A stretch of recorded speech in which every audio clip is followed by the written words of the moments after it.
Okay, we're going to pick up right where we left off, and we have adjusted our white balance, and so it's pretty close to where we want to be.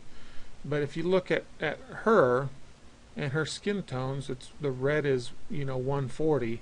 It's well below where it needs to be.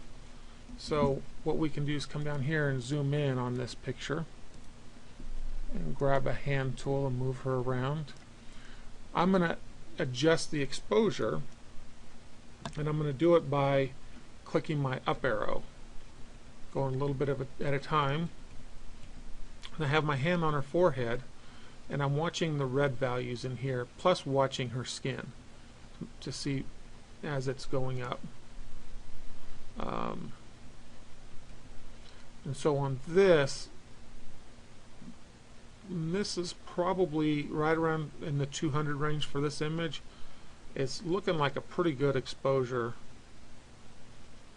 Might even be good to go up a little higher. I'm going to call it right there because I think it's possible to overdo it here. When we back out, we did lose some of the sky, and that's okay. We will work on that in a different tutorial. But the thing is, we were able to recover that. There are other sliders to play with and figure out what they can do for you. In recovery, it's going to bring back some of the sky, and I like what that's doing up there.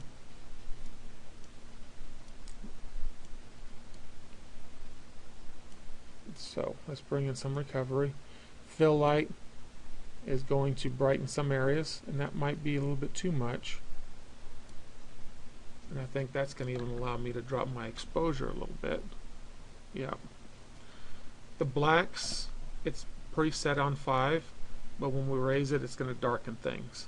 So the black isn't going to really help us in this. The brightness is okay. I always like a little bit more contrast.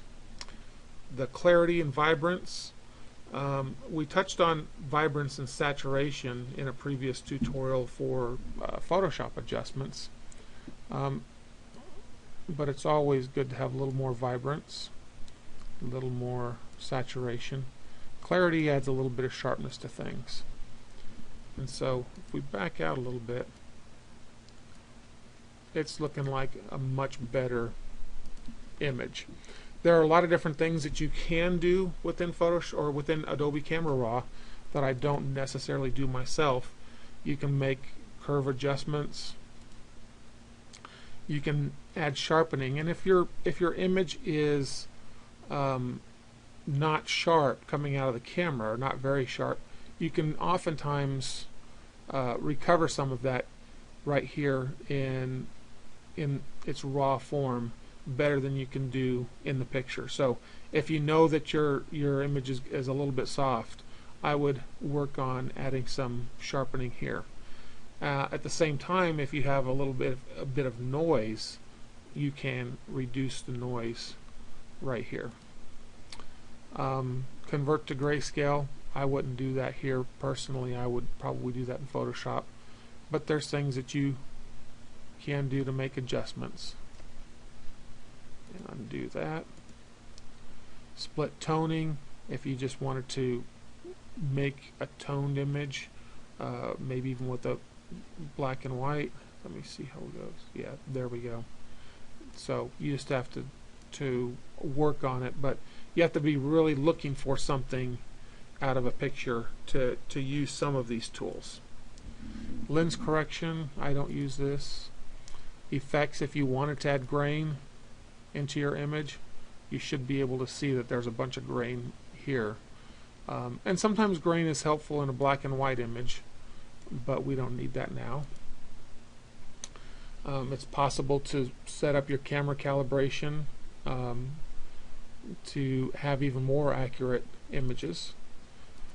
So there's just a lot of different things that you can do, but you don't necessarily need to do. This first page is what's important right here. Your exposure, recovery and fill if you need it, and if you want to add a little bit of vibrance and saturation.